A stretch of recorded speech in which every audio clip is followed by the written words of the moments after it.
Okay, bismillahirrahmanirrahim. Assalamualaikum warahmatullahi wabarakatuh. Alhamdulillahirabbil alamin wassalatu wassalamu ala asyrafil anbiya'i wal mursalin wa maulana Muhammadin wa alihi washabihi ajmain. Subhanaka la ilma lana illa ma 'allamtana innaka antal alimul hakim.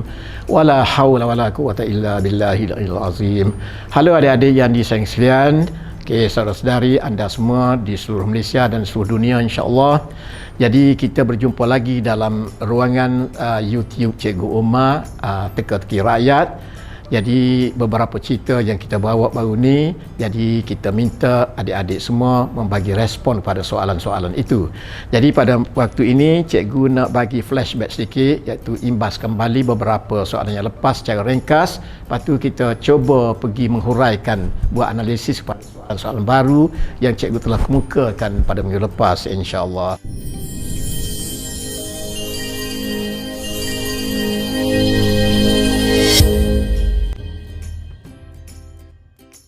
Bismillahirrahmanirrahim. Assalamualaikum. Kita jumpa lagi. Jadi adik-adik masih ingat lagi pada minggu lepas Cikgu telah menceritakan tentang dua orang pemuda awal 20-an tahun untuk menjadi anggota tentera. Jadi pemuda yang pertama tu Cikgu tidak imbas kembali, tapi anggota yang kedua, iaitu pemuda yang kedua yang jadi askar tu Cikgu nak imbas kembali sedikit, imbas kembali dan mendapatkan ibrahnya. Jadi mungkin apa Hakim nak tanya apa-apa misalnya mengenai soalan itu. Okey, boleh cikgu. Mungkin adik-adik di rumah ingin mengetahuilah secara ringkas mengenai ibrah yang cikgu bagi tahu tadilah, mengenai pemuda kedua. Okey, terima kasih.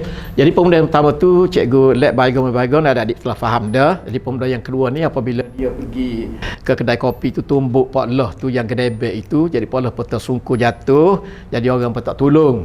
Jadi Pak Loh pun dipapah balik ke rumah dan kemudian dia pun mulai bermuhasabah diri, membuat refleksikan diri.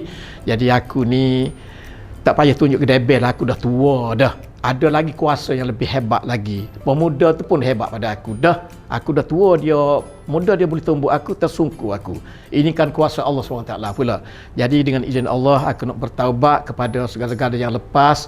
Jadi aku nak jadi orang yang baik, orang yang rabbani. Aku nak belajar agama, nak belajar mengaji Quran dan nak pergi ke madrasah ataupun balasah ataupun surah ataupun masjid, beriktikaf dan berada di sana dalam sisa-sisa hidup aku ini, insya-Allah. Jadi itulah dia ibrahnya kepada. Jadi ada hikmah juga. Jadi budak mamak tu pergi pukul dia tu ada hikmah juga. Tapi sekurang-kurangnya janganlah menggunakan nafsu amarah dan nafsu mazmumah tu banyak hingga kita pukul orang tua tu. Tapi bagaimanapun kembali kepada ada hikmahnya juga. Alhamdulillah, insya-Allah. Okey, sekarang adik-adik kita pergi kepada persoalan baru-baru ni yang cikgu suruh adik-adik fikirkan bagi nasihat kepada sahabat cikgu. Jadi ceritanya ada seorang sahabat cikgu. Dia ni umur lebih kurang cikgu dah lebih kurang 74 tahun. Dia bekas, kalau tak silap, bekas pengetua ataupun pengetua salah sebuah sekolah elit di Malaysia ini. Dia pemegang ijazah MA dalam bidang kaunseling. Tapi dia sendiri tak boleh manage dia sendiri. Kalau ada masalah, jadi dia berjumpa dengan orang lain. Jadi salah satu pada masalah dia ni, masalah besar juga, dia berjumpa dengan saya sendiri untuk mententerangkan suasana dia tu. Sebab dia tidak begitu kompoh sekarang ni suasana minda dia, kerana ada satu hal. Jadi pada suatu masa dia pergi balik ke kampung dia dan dia tengok, dia sewa rumah di kampung dia tu, nostalgia zaman muda dulu sebab kampung dia tepi pantai, tepi sawah, tepi laut, apa semua sekali dia sewa rumah tu. Jadi kalau begitu dia rasa lonely, berasa kesit, orang Kelantan kata keseorangan. Jadi dia minta dengan isteri dia dengan anak dia untuk menyewa rumah di kampung itu lebih kurang 15 km daripada rumah asal dia di arah ke bandar sikit. Jadi dalam keadaan itu lonely itu, jadi dia rasa marilah fikir dia nak berkahwin seorang lagi dia ni. Jadi dia kahwin seorang lagi dia ni. Dia dapat kebenaran daripada isteri dia. Isteri dia pun tidak begitu marah, tidak tendang dinding sangatlah isteri dia ni, tapi dia tak suruh. Tapi makna kalau dia berbini pun tak jadi masalah sangat, tidak dimarah sangat oleh anak dan isteri dia. Jadi apabila dia meminang orang ini secara langsung atau tidak langsung, balu ini yang kita namakan Puan Y. Dia sendiri kita panggil Encik X. Yang sahabat cikgu ni kita panggil Cik X kepada dia. Yang perempuannya dia nak tu umur 71 tahun dah. Jadi kita panggil Puan Y pada dia.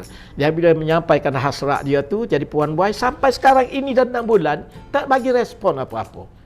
Jadi dia nak ke, tak mau ke, apa macam mana. Jadi terjejahlah sikit pikiran sahabat saya ini. Terjejah sikit, bukan banyak sangat pun, tapi terjejah sikit. Baik, sekarang saya minta pendapat pandangan adik-adik, peminat-peminat bagi respons bagi nasihat kepada sahabat Pak Cik ini, sahabat Cikgu Umar ini. Jadi ada 3 yang kita ambil petik daripada 3, iaitu satu yang positif, yang satu lagi yang sederhana, yang ketiga yang negatif. Pandangan ketiga-tiga orang ini saya ambil 3 saja. Yang positifnya dia kata, okey, cikgu, dia kata saya boleh nasihat kepada kawan sahabat cikgu itu, dia kata pergilah mengalahkan diri, pergilah rumah balu itu, mengatakan hasrat bahawa kawan cikgu tu nak pada dia, saya nak pada awak. Macam mana pun, jadi harap awak terima dengan segala penuh hati. Jadi mungkin dengan izin Allah, dia akan terima, dia tengok muka kita, dia tengok kesungguhan kita untuk kita memiliki dia. Mungkin dia terima.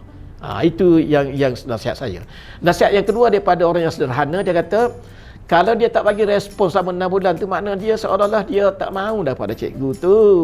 Jadi cikgu tak susah hati. Cikgu ni sebabnya bunga bukan sekuntum dalam dunia ini. Cikgu boleh cari walaupun cikgu sudah berumur pun, tapi orang lelaki ni masih laku lagi, insya-Allah. Jadi cikgu jangan berkecil hati. Lupakanlah, let bygone be bygone. Jadi yang ketiga yang negatif pula ni. Apa yang negatif? Dia kata cikgu, dia kata pada kawan saya itu, sahabat saya itu, dia kata cikgu jangan susah. Kalau dia 6 bulan tak bagi respon tu, dia tak mahu pada cikgu tu, cikgu susah apa? Dia tu mungkin dia tak mahu tu, dia ada sebab-sebab tertentu. Yang besar sekali mungkin dia tu menopause bahasa Inggeris. Mana dia dah habis dia. Dia biasanya perempuan ni mengikut apa lumrah dia, umur 50 tahun ke atas tu, maknanya Tuhan jadikan gitu, maknanya dia slow dah, maknanya dia putus hair. Jadi ni umur 71. Jadi dia mungkin menopause, putus hair dalam bahasa Inggeris. Tapi cikgu walaupun umur lanjut, tapi cikgu orang lelaki Tuhan bagi, alhamdulillah, menopause. Mana saya tak putus-putus, saya boleh pergi lagi sampai umur 100 pun. Insya-Allah, menopause. Bagi orang perempuan, menopause. Jadi cikgu jangan kecil hati. Itulah pandangan orang yang negatif. Okey. Sekarang sampai pada masa kita, iaitu saya sebagai Cikgu Umar, iaitu pengendali YouTube TTA ni, Teka-teki Rakyat ini, ingin berkongsi satu ilmu pada adik-adik semua di seluruh Malaysia, di sekitar seluruh dunia pun, mengenai satu format, satu cara bagaimana kita nak buat benda tu dalam membuat sesuatu keputusan ataupun pertimbangan yang hebat-hebat. Kita susah nak buat keputusan, kita dalam keadaan dilema nak buat keputusan, tapi dengan menggunakan PMI ini dengan izin Allah, mana ilmu ni ilmu Allah belaka. Jadi mana terlerai lah, mana boleh diselesaikan masalah itu, sama ada positif, negatif ataupun apa-apa. Jadi sekarang cikgu nak kongsikan satu ilmu dinamakan PMI, iaitu plus, minus dan interesting. Jadi cuba tengok kepada paparan cikgu ini dalam kertas majung ini, kertas sebok ini, iaitu kita nak buat PMI, nak kongsi sama adik-adik. P itu stand for plus, M itu minus, dan I itu interesting. Mana kalau kita nak buat sebarang keputusan ataupun sebarang pertimbangan yang berat-berat, maka kita kena lakarkan benda ni, iaitu plus, minus, interesting. Plus tu maknanya yang pros, yang positif. Minus yang cons, kontra, negatif, dan interesting itu sesuatu yang menarik. Jadi kadang-kadang interesting dia satu sahaja. Interesting ni dia boleh memberi pertolongan ataupun boleh bergabung dengan yang plus tu. Dia boleh masuk dalam plus tu. Okey. Sekarang kita nak buat ni PMI ni, saya nak tolong madam itu atau puan itu, dia buat PMI dalam minda dia. Walaupun dia tak bersekolah tinggi apa, tapi dalam minda dia berjalan. Nak terima ke tak terima, dia congok. Jadi dia buat PMI lah. Jadi kita nak menzahirkan, menterjemahkan PMI dia ni. Tapi cikgu ada ilmu PMI itu, cikgu nak menzahirkan, nak bagi tahu kepada sahabat cikgu tu bahawa dia jangan berputus asa, yang dalam keadaan serba salah dan dilema, bergantung kepada PMI ini.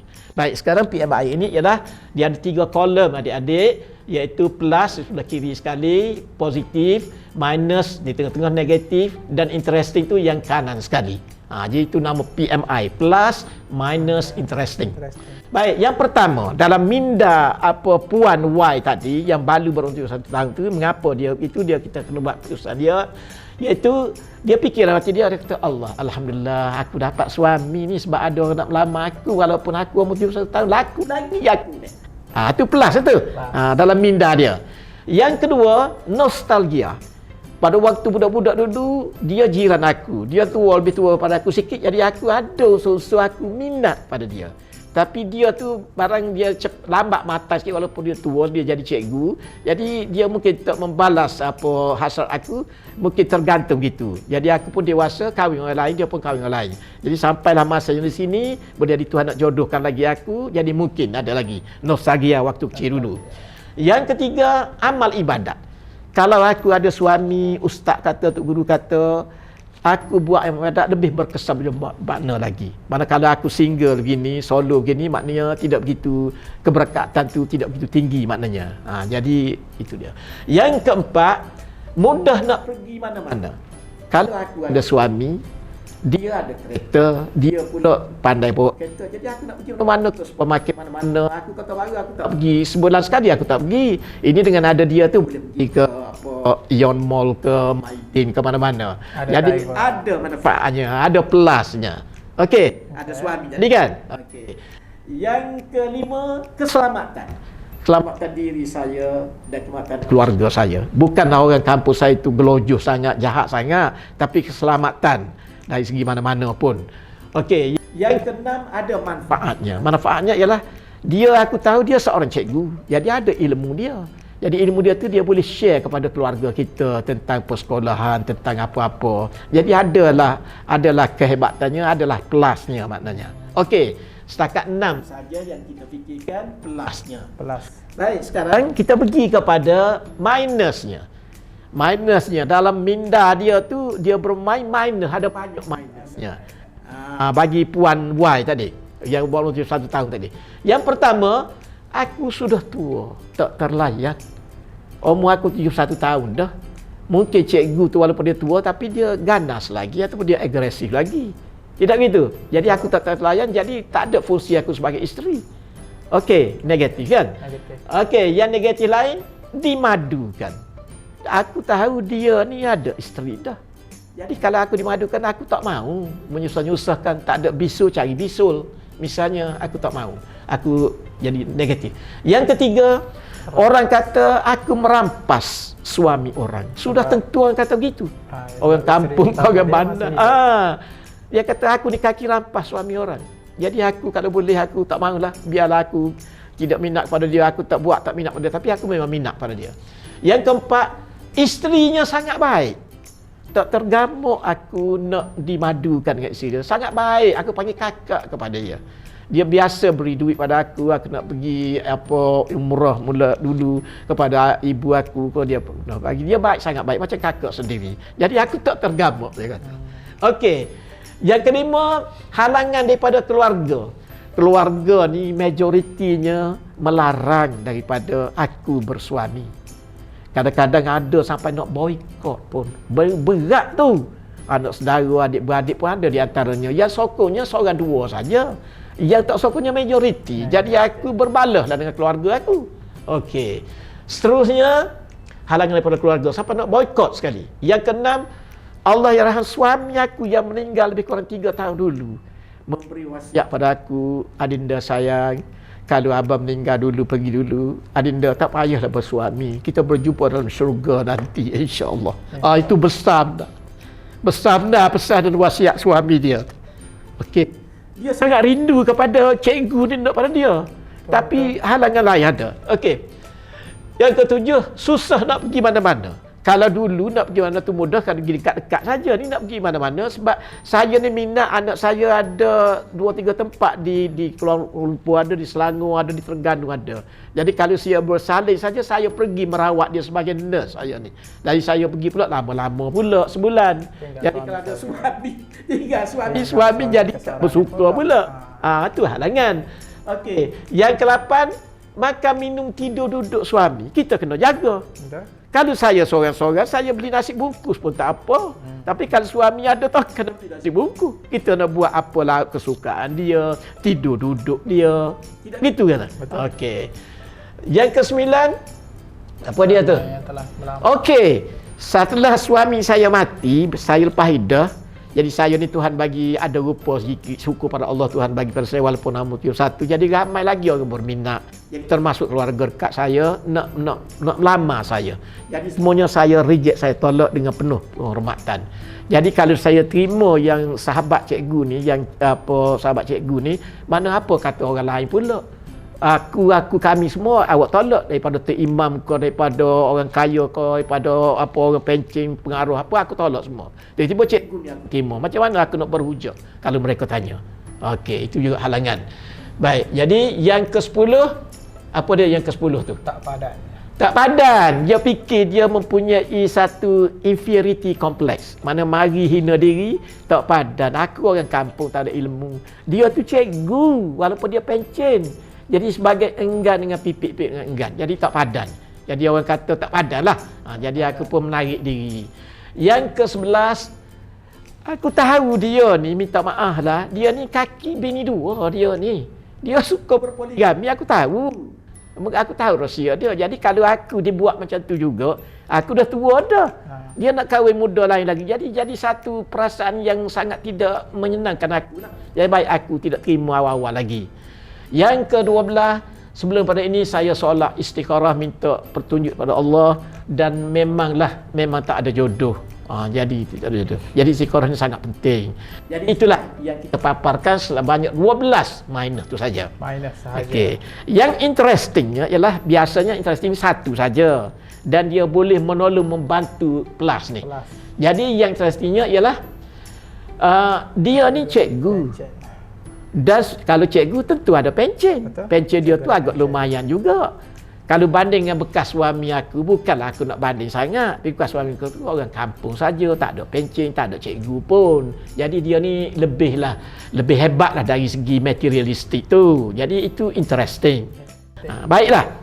Kalau kita kaji semua, yang pelah tu ada 6. Yang minusnya ada 12. Yang interesting ada 1. Walaupun pelah tu 6 campur dengan 1 yang tolong interesting tu jadi 7. Tapi masih lagi kalah kepada yang minus. Keputusan ialah minus lebih besar daripada plus walaupun campur interesting. Sebab minus tu ada 12 item yang kita kaji tadi. Tapi plus campur interesting ada 7 saja. 12 lebih besar daripada 7. Oleh sebab itu keputusannya, verdiknya ialah terpaksa tolak. Ataupun reject. Tidak boleh terima, sorry tuan, dengan cara yang terhormat. Walaupun dia rasa kecewa, dia nak kepada cikgu tu, tapi disebabkan oleh halangan-halangan yang lain, maka terpaksa. Jadi begitu. Mana itulah. Jadi ada apa-apa soalan ni, Kim? Nak tanya mengenai ini. Mungkin cikgu boleh bagilah sedikit contoh lain untuk suasana yang lain lah. Okey. PMI ni. Okey, jadi PMI ni sangat penting. Dia ni boleh digunakan dalam suasana, berbagai suasana, terutama suasana yang kita nak buat putusan tu susah. Misalnya kita ambil contoh seorang pemuda nak beristeri. Katalah Kim sendiri, katalah. Jadi Kim tu takkanlah jumpa dengan gadis pakai pinang terus. Kim buatlah PMI dulu. Dalam minda sekurang-kurangnya.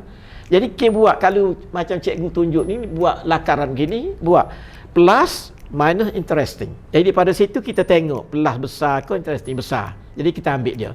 Sebab Nabi pun ada berpesan, Nabi kita Muhammad SAW, dia kata kalau nak beristeri kamu ada 4 faktor, iaitu comel dia kena kira juga, kekayaan dia kena kira juga, keturunan dia kena kira juga. Tapi kalau kamu nak selamat dunia akhirat, ketakwaan dia. Ketakwaan meliputi segala-galanya. Jadi begitulah. Jadi kita boleh buat PMI dalam suasana apa-apa pun. Okey, buat PMI dulu, insya-Allah. Ilmu yang baik ini hak Allah belaka. Jadi kita tolong sebarkan melalui YouTube ini, insya-Allah. Jadi terima kasih. Jadi soalan baru adik-adik sekalian, cikgu tak bagi minggu ni. kerana mengambil masa banyak dah mengenai nak buat PMI ni. Jadi minggu depan kita cikgu akan bagi 3 atau 5 soalan yang lebih yang nakal-nakal tapi ada ibrah dia. Jadi minggu depan satu lagi kita akan kongsikan jawapannya, insya-Allah. Jadi terima kasih adik-adik yang sekalian. Jadi jumpa lagi, jangan lupa subscribe pada YouTube cikgu ini. Dan selamat bercuti mingguan bagi adik-adik sekolah, cuti sekolah selama 1 minggu dan manfaatkan masa itu sebab masa itu adalah emas. Tolong ibu bapa buat kerja rumah dan belajar dan jangan lupa tengok YouTube cikgu ni, insya-Allah. Terima kasih. Assalamualaikum warahmatullahi wabarakatuh.